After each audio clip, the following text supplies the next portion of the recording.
Hello, good afternoon everyone. तो अभी क्या है, इलेक्ट्रिसिटी का फोर्थ चैप्टर हम स्टार्ट करते हैं। देखिए, आईसीएसई बोर्ड में इलेक्ट्रिसिटी एंड हीट नाम से एक चैप्टर है, तो इलेक्ट्रिसिटी का ही ये पार्ट है। तो आईसीएसई बोर्ड वाले भी बच्चे देख सकते हैं, हिंदी मीडियम वाले वो भी देख सकते हैं। तो हिंदी में मैं समझाता ही। सीबीएसई बोर्ड का तो पूरा सिलेबस ही है। तो कल हम लोग देखे थे Ohm's law, V/I = R means जिसको हम कांस्टेंट बोल रहे थे, ओम्स का लॉ। तो आज इसका वेरिफिकेशन देखेंगे कि किस तरह से V/R, V और I का मतलब V का वैल्यू चेंज होता है तो R का भी वैल्यू चेंज होता है। Means V proportional to I किस तरह से होता है। और इसे ही जब हम निकाल रहे थे तो V/I कांस्टेंट किस तरह से हो रहा था। और इसी को हम लोग क्या बोल रहे थे, R बोल रहे थे, जिसको हम रेजिस्टेंस बोलते हैं। तो इसको हम एक ग्राफ के थ्रू समझेंगे। तो ग्राफ के थ्रू समझेंगे तो वो ज़्यादा समझ में आएगा हमें। ग्राफ से देखिए, फिजिक्स क्या है, मैक्सिमम चीज़ देखिए, एक तरह से फिजिक्स एक तरह से मैथमेटिक्स ही है। तो इसमें क्या है, ग्राफ। फिजिक्स में मोस्ट वेटेज किसका होता है, ग्राफ का। तो ग्राफ से हम समझेंगे।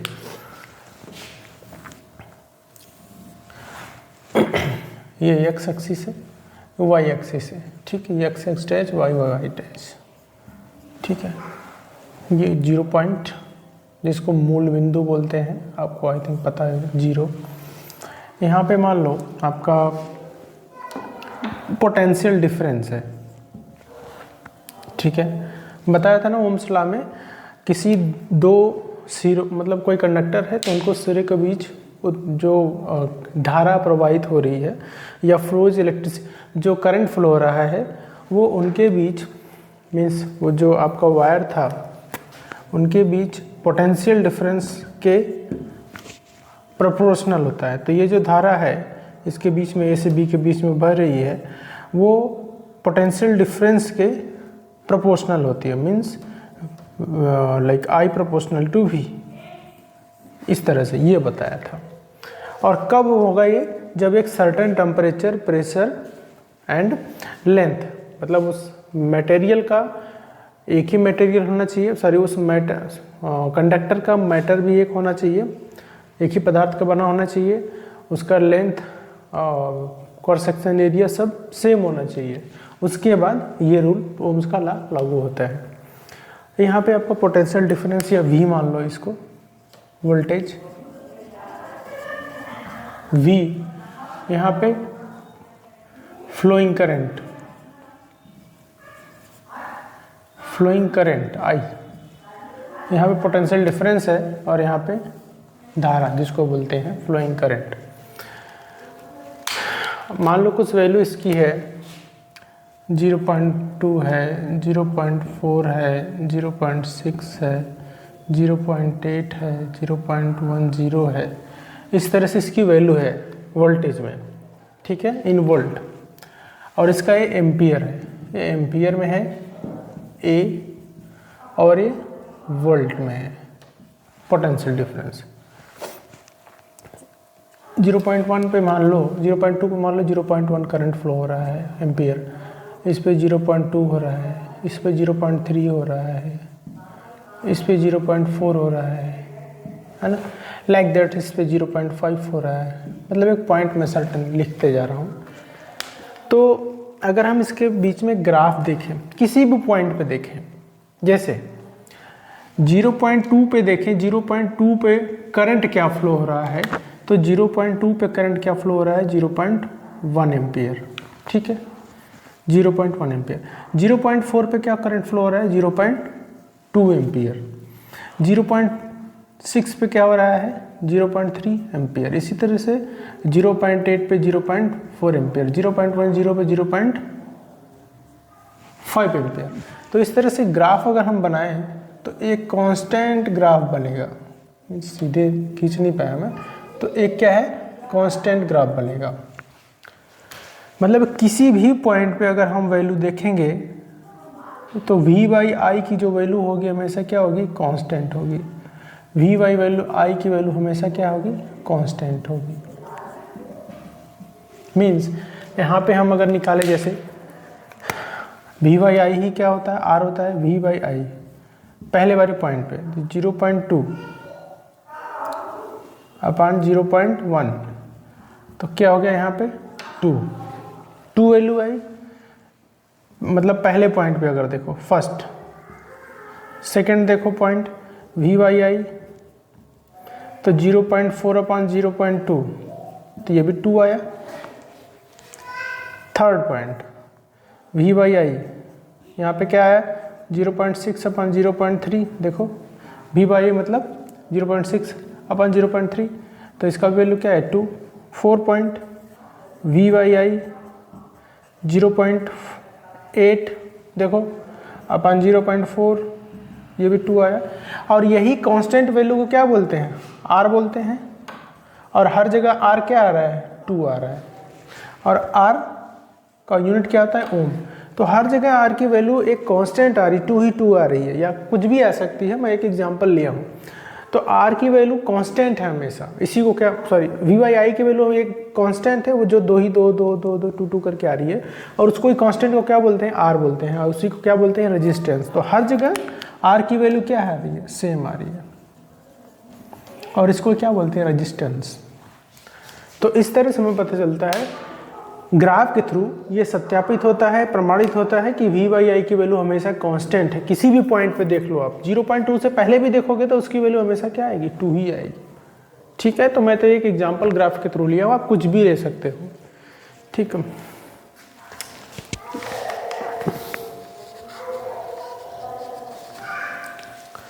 ठीक है, इतनी सारी चीज़ें आई थिंक आपको समझ में आया होगा। एक चीज़ मैं आप लोग को बताया था, जो V by I equal to R है, ठीक है,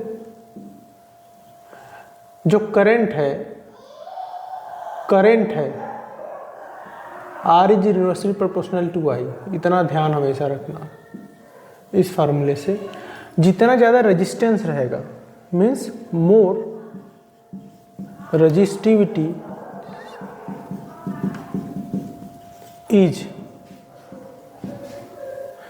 is lowest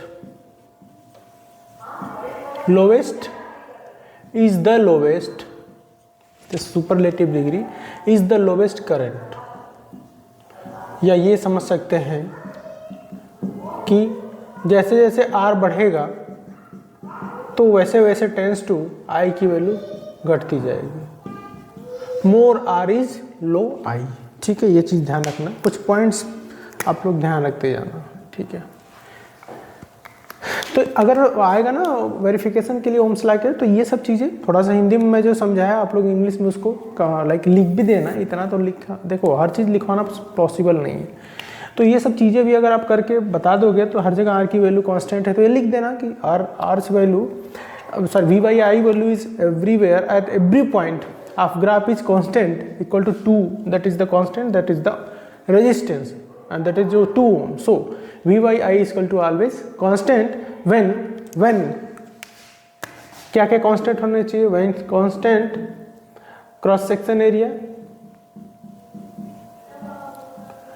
section area of जो कंडक्टर है, कांस्टेंट क्या होना चाहिए कंडक्टर का cross section area, length of conductor हमेशा सेम होना चाहिए, विड्थ या क्रॉस सेक्शन एरिया उसको बोलते हैं, टेम्परेचर। तो ये सब कांस्टेंट हो तब जाके वी बाई आई की वैल्यू हमेशा क्या होगी कांस्टेंट होगी, या ये बोल सकते हैं कि v is proportional to I, that's matter. तो जैसे जैसे v बढ़ेगा वैसे वैसे आई भी बढ़ता जाएगा उसी के कंपेरिजन में, तभी तो इसकी वैल्यू कांस्टेंट आ रही है, एक ही आ रही है हर जगह। ठीक है, तो ये इस तरह से इसका वेरिफिकेशन हो गया।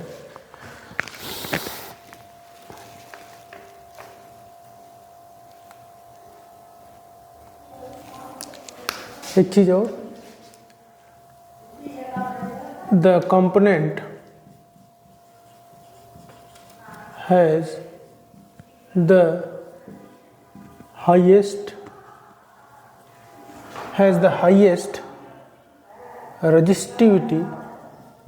resistance is the lowest conductivity भी आप लोग को पढ़ाऊंगा। कंडक्टिविटी मतलब कि उस मैटर के थ्रू लो करंट फ्लो, मतलब रेजिस्टेंस ज़्यादा है तो लो करंट फ्लो होगा, लोएस्ट करंट फ्लो होगा तो हाईएस्ट अगर रेजिस्टेंस है तो लोएस्ट कंडक्टिविटी होगा, ठीक है, मतलब उसमें करंट का फ्लो जो होगा बहुत ही कम होगा, ठीक है। नेक्स्ट,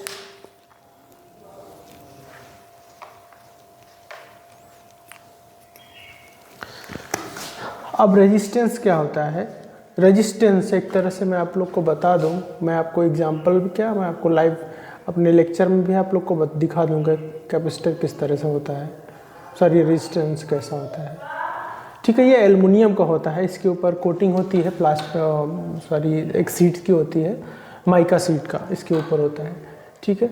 ये कलर कोडिंग होता है इस पर, या तो इधर गोल्ड से शुरू होगा, अगर इधर गोल्ड है तो इधर वाइट रहेगा या सिल्वर जिसको बोलते हैं, और इसमें ही कलर होते हैं बहुत सारे, ठीक है। जिस तरह ओम का उसी तरह से इसमें, जैसे यहाँ पे गोल्ड हो गया, यहाँ पे आपका ब्राउन से शुरू हुआ, यहाँ पे आपका ब्लैक हो गया, यहाँ पे आपको मान लो रेड हो गया, यहाँ ऑरेंज हो गया, तो इस हिसाब से इसका क्या होता है, लाइक इसका रेजिस्टेंस निकालते हैं, इसका क्या करते हैं, रेजिस्टेंस निकालते हैं कि इसका रेजिस्टेंस क्या है। तो इस कलर कोडिंग के, colour coding resistance is dependent of colour coding. अगर ये रेजिस्टेंस निकालना है, अगर देख के कलर के हिसाब से, तो कलर कोडिंग से भी निकाल सकते हैं, बहुत सारे और भी मीटर्स, मल्टीमीटर से भी हम लोग निकाल सकते हैं, ठीक है, उसका रेजिस्टेंस निकाल सकते हैं, क्या रेजिस्टेंस, ठीक है। तो रेजिस्टेंस निकालने के लिए कलर कोडिंग से हम निकाल सकते हैं, वो भी मैं आपको एक एग्जांपल बता दूंगा, क्योंकि आगे जाने के बाद आपको ज़रूरत पड़ेगा ही पड़ेगा, ठीक है। हाँ, तो इस रेजिस्टेंस, तो इसको क्या बोलते हैं, ये जो है कंपोनेंट, इसको बोलते हैं रजिस्टर। इसको, इसका अगर एक डेफिनेशन होता है, अ कंपोनेंट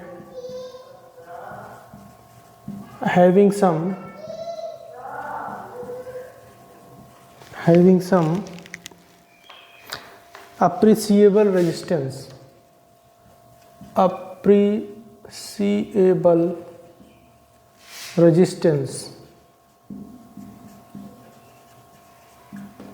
is called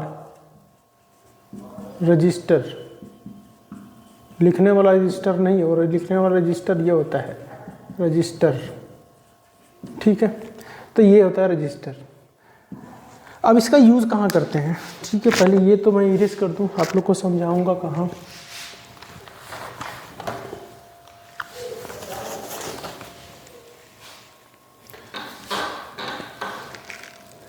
कोई बात नहीं, मैं आपको समझा देता हूँ, इसी में समझा देता हूँ।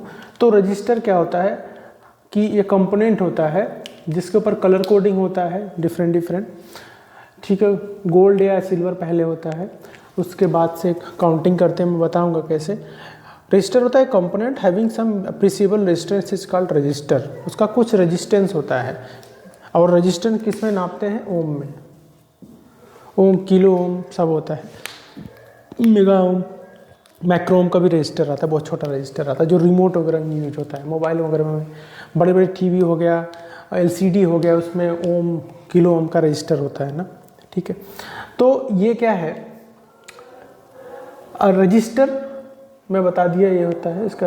अब देखो रजिस्टर यूज क्यों करते हैं, रेजिस्टेंस के बारे में आप लोग पढ़ लिए, अब रजिस्टर यूज क्यों करते हैं, आई थिंक ये आप लोग को समझ में आ गया होगा, मैं यूज कर देता हूँ। तो रजिस्टर यूज क्यों करते हैं, आना चाहिए ना कि रजिस्टर का यूज़ क्या है। रजिस्टर तो पढ़ लिए हम लोग, तो इसका कुछ स्पेसिफिक रेजिस्टेंस होता है। अब ये जो अप्रिशिएबल रेजिस्टेंस क्या है, अप्रिशिएबल रेजिस्टेंस,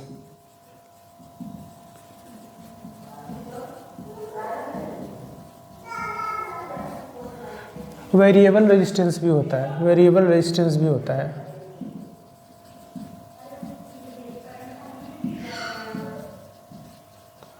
अप्रिशिएबल रेजिस्टेंस या कांस्टेंट रेजिस्टर बोलते हैं। इसमें क्या होता है, constant value register. Constant value का रजिस्टर होता है उसको बोलते हैं अप्रीसिएबल रेजिस्टेंस। उसके पास एक अप्रीसिएबल रेजिस्टेंस होता है या कांस्टेंट वैल्यू रजिस्टर। और इसमें क्या होता है, वेरिएबल रजिस्टर। इसकी वैल्यू क्या होती है, अलग अलग होती है। एक डिफरेंट जगह यूज होगा और एक फिक्स वैल्यू के लिए यूज होगा। जैसे कि अब इसका यूज मैं बता दूं। कहीं क्या है, कोई सर्किट है, कोई सर्किट में अगर बहुत हाई वोल्टेज का करंट आ रहा है या अगर अचानक से सर्किट में बहुत हाई वोल्टेज का करंट आ गया, हाई वोल्टेज करंट, किसी सर्किट में अगर हाई वोल्टेज का करंट आ गया तो आगे आने वाला सर्किट जैसे क्या है, जैसे आगे आपका अगर कोई भी कंडक्टर है, सेमीकंडक्टर है, आपका डायोड है, कोई स्विच है आगे,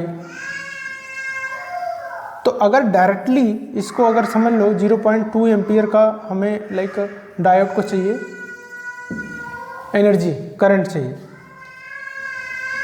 अगर यहाँ से हम करंट गलती से अचानक से कुछ पीछे जो कंपोनेंट हो वो काम नहीं किया और अचानक से 0.4 एम्पियर का आ गया यहाँ पे करंट डायोड के पास, तो करंट क्या हो जाएगा, ब्लास्ट हो जाएगा या वो इरेगुलर हो जाएगा, खराब हो जाएगा डायोड, जो भी आगे आने वाली स्विच।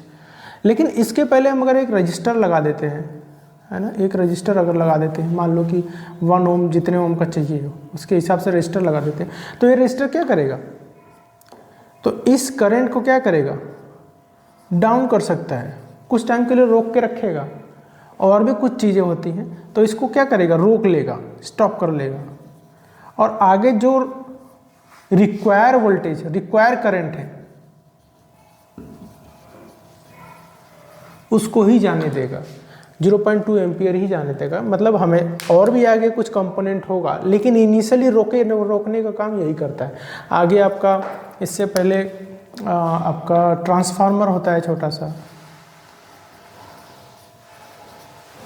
है ना, रजिस्टर होता है, कैपेसिटर होता है, इससे पहले कैपेसिटर एनर्जी को स्टोर करके रख लेता है।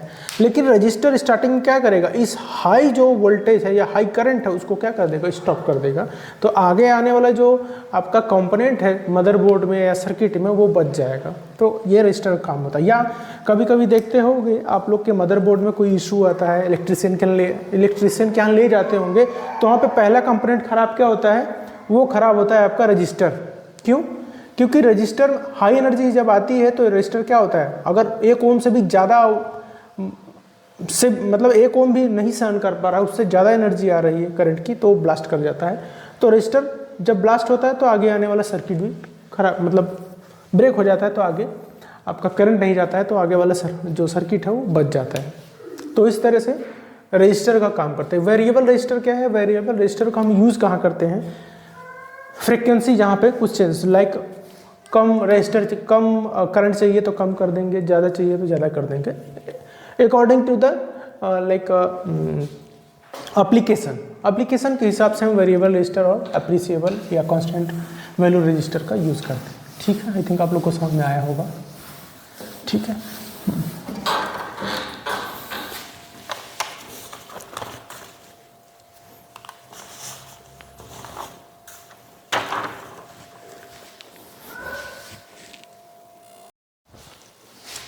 देखो जो मेटल और एलॉय होता है, अभी रेजिस्टेंस का मैं बात कर रहा था, तो metals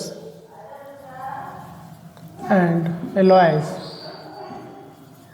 having the lowest resistance,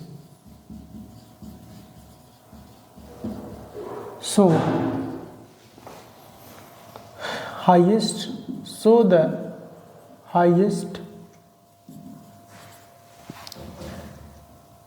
conductivity, या इसमें फ्लोइंग करंट जो है वो हाईएस्ट होगा, flowing current highest.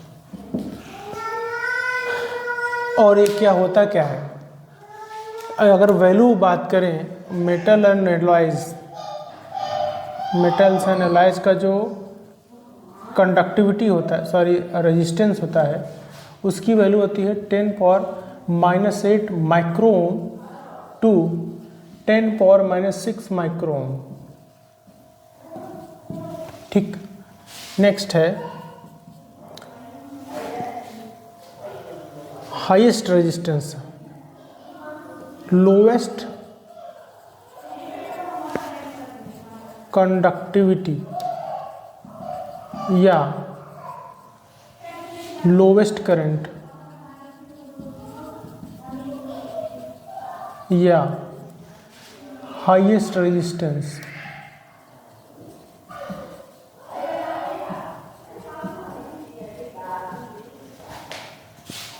materials is called the insulator। और इंसुलेटर का जो रेजिस्टेंस होता है, इसका जो रेजिस्टेंस होता है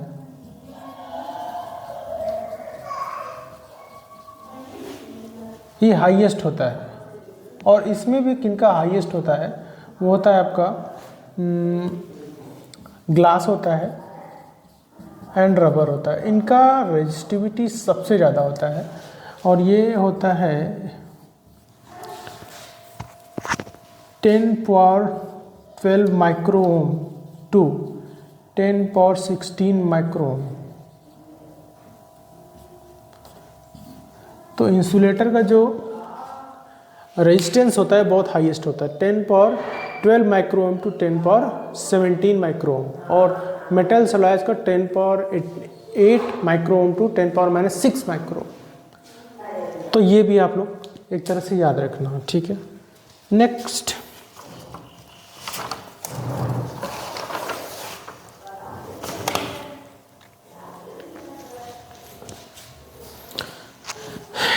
टॉपिक जो है ये नोट कर लेना आप।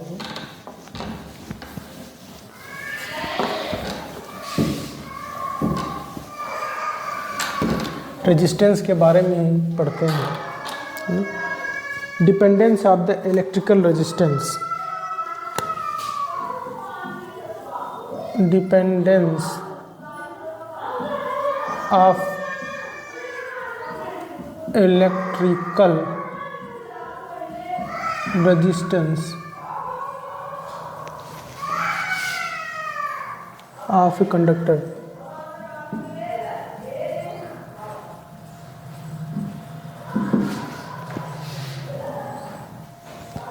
जो कंडक्टर होता है उसमें कुछ रेजिस्टेंस होता है, कंडक्टर का कुछ रेजिस्टेंस होता है और उसमें एक स्पेसिफिक रेजिस्टेंस भी होता है। वो किस तरह से एक दूसरे के ऊपर डिपेंड करते हैं, किस तरह से डिसाइड होता है इनका रेजिस्टेंस क्या होता है, किस तरह से, ये मैं आपको बता दूँ। फर्स्ट ऑफ ऑल किस पे डिपेंड करता है, रेजिस्टेंस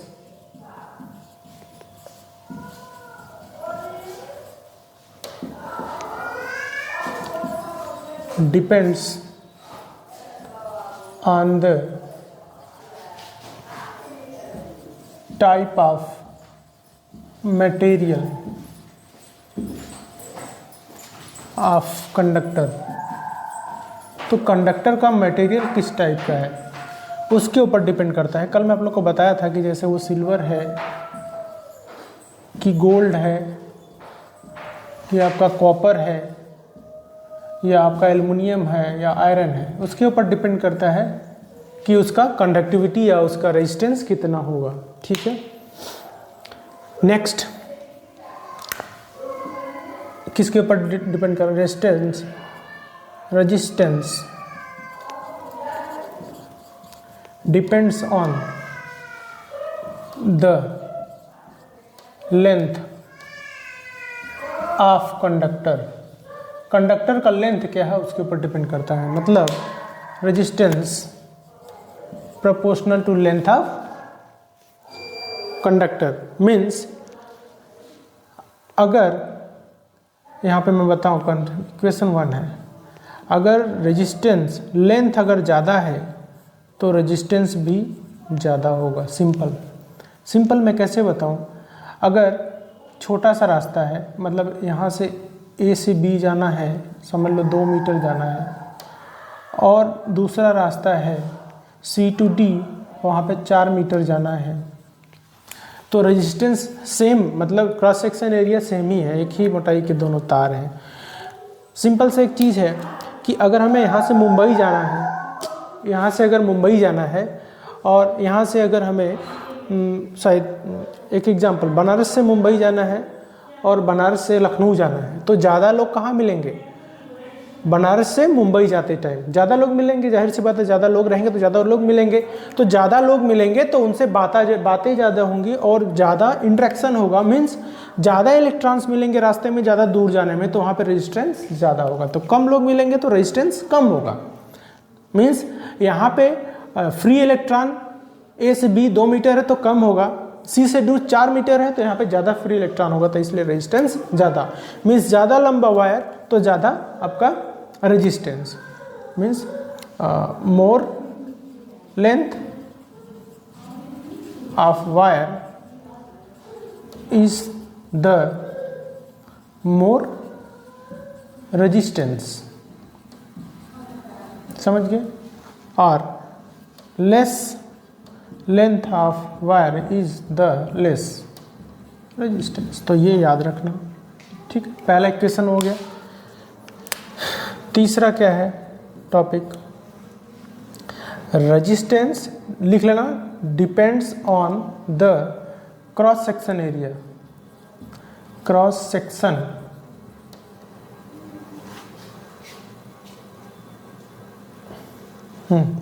इनवर्सली प्रोपोर्शनल, डिपेंडेंस, देखिए resistance is the resistance dependence on the length of a conductor, मतलब ये जो प्रोपोर्शनल लिखता है, resistance depends, resistance is proportional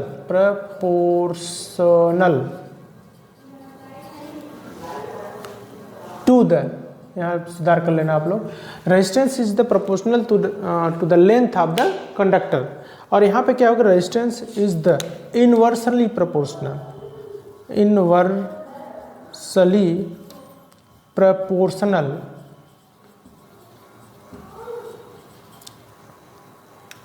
to the cross section area of conductor. तो कंडक्टर का क्रॉस सेक्शन एरिया के inversely proportional है, तो डायरेक्टली प्रोपोर्शनल है, तो resistance is inversely proportional to cross section area. और क्रॉस सेक्शन एरिया क्या होता है? तो R is inversely proportional to A।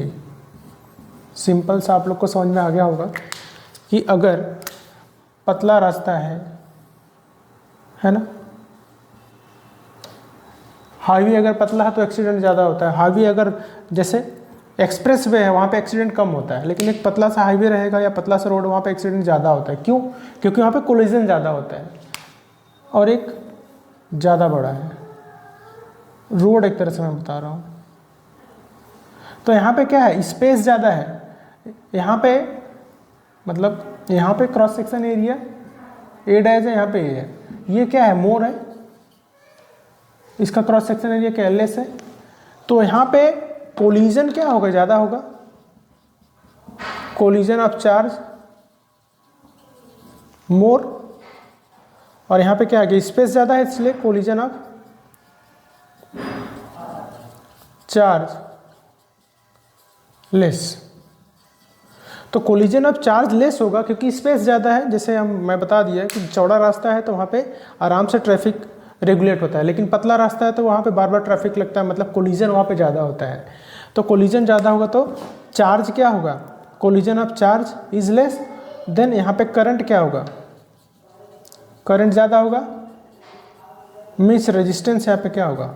कम होगा, रेजिस्टेंस लेस। और पतले रास्ते पर रेजिस्टेंस ज़्यादा, देन करंट कम, लेस। ठीक है, इतना समझ में आ रहा होगा आप लोग को। यहाँ पे ये मोर होगा रेजिस्टेंस और लेस होगा करंट जब पतला रास्ता है, लेकिन चौड़ा रास्ता है मतलब वायर मोटा है तो रेजिस्टेंस कम होगा, लेस होगा, एंड करंट क्या होगा, हाई होगा, means current high, resistance less. ठीक, तो ये चीज़ आप लोग को आई थिंक समझ में होगा। तो दूसरा इक्वेशन हो गया ये, पहला R proportional to directly proportional to length, दूसरा R is inversely proportional to cross section area of wire या कंडक्टर। ये सब चीज़ें बहुत इंपॉर्टेंट है। हाँ, ये सब चीज़ें आप लोग आई थिंक देख लिए होंगे, दोनों ही चीज़ें। कोलिजन देखो, डिपेंडेंस तो समझ में आ गया ना, ज़्यादा लंबा रास्ता, ज़्यादा लोग मिलेंगे तो वहाँ पे रेजिस्टेंस ज़्यादा, कम छोटा रास्ता तो रेजिस्टेंस कम, चौड़ा रास्ता कम लोग, कोलाइड कम चीज़ें होंगी, कोलाइड कोलिजन ऑफ चार्जेस कम होगा क्योंकि ज़्यादा स्पेस रहेगा तो कम चार्ज एक दूसरे से कोलाइड कर पाएंगे। पतला रास्ता रहेगा तो वहाँ पे ज़्यादा लोग कोलाइड करेंगे, रेजिस्टेंस वहाँ पे ज़्यादा होगा, मतलब यहाँ पे रेजिस्टेंस ज़्यादा, यहाँ पे रेजिस्टेंस कम, ये कम है, यहाँ पे इट इज ज़्यादा है। ठीक है। फोर्थ क्या होता है, resistance depends on the temperature of conductor. और ये चीज़ ध्यान रखना, resistance inversely proportional to temperature होगा। एक सर्टेन टेम्परेचर के बाद, आफ्टर अ सर्टेन टेम्परेचर, एक सर्टेन टेम्परेचर के बाद रेजिस्टेंस ज़्यादा हो जाएगा, ये भी ध्यान रखना है। ठीक है, तो ये चार चीज़ें हैं आप लोग को ध्यान रखना है। तो इक्वेशन फ्रॉम ये सब चीज़ ध्यान, देखो ज़्यादा टेम्परेचर देंगे ना तो इलेक्ट्रॉन जो आराम से जा रहे हैं कंडक्टर में, एक दूसरे से ज़्यादा एनर्जी होने के बाद भिड़ते हुए जाएंगे तो उसका रेजिस्टेंस और भी ज़्यादा हो जाएगा। ठीक है, देखो from equation first and two, R is proportional to L है और दूसरा R is proportional to 1/a है। तो यहाँ पे लिख सकते हैं from 1 and 2 R is proportional to L/a। ठीक है, या अगर हम इसको हटाएं, एक स्पेसिफिक, अगर हम प्रोपोर्शनलिटी हटाते हैं तो इसको लिख सकते हैं R equal to row L/a, इसको बोलते हैं रो, या स्पेसिफिक रेजिस्टेंस। और ये जो स्पेसिफिक रेजिस्टेंस है depends on material type of material क्या है, मतलब उस कंडक्टर का मटेरियल क्या है, उसके ऊपर स्पेसिफिक रेजिस्टेंस हमेशा डिपेंड करता है। ठीक है, तो रेजिस्टेंस का फॉर्मूला एक ये भी हो गया, रो L/a। रो मतलब स्पेसिफिक रेजिस्टेंस, एक वो वैल्यू हमेशा दी रहेगी, और L लेंथ हो गया, A क्रॉस सेक्शन एरिया हो गया। या अगर हमें रेजिस्टेंस, अगर हमें रो निकालना हो स्पेसिफिक रेजिस्टेंस, तो किस तरह से निकाल सकते हैं, रो इक्वल टू RA/L। ठीक है, ठीक है, इस तरह से फार्मूला हो गया आपका दोनों का। इसका तो ओम होता है और इसका ओम मीटर होगा। देखो इसका यूनिट क्या होगा, ओम होगा, रेजिस्टेंस है तो इसका यूनिट क्या होगा, ओम होगा। इसका किस तरह से निकलेगा, स्पेसिफिक रेजिस्टेंस का, रो मतलब आर मतलब ओम, ये एरिया है तो एरिया का पता ही है, मीटर स्क्वायर होता है, और लेंथ का भी मीटर होता है, तो मीटर से 1 मीटर कैंसिल, तो रो ओम मीटर।